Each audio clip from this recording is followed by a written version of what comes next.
silent now. Tinay desire magnitude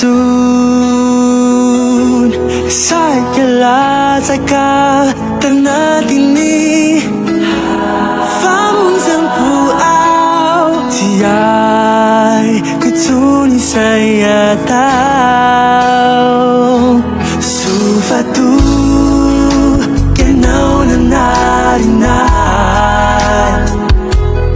nampijak namuzini fanai nusitani now e ferizai panadiku isai nandadani fuku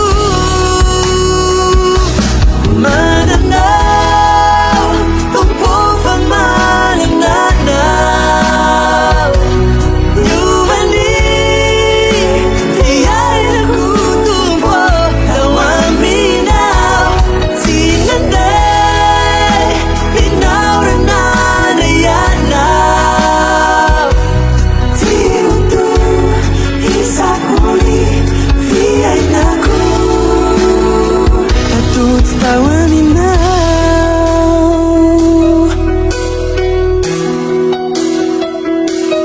e fare ai kini silent now.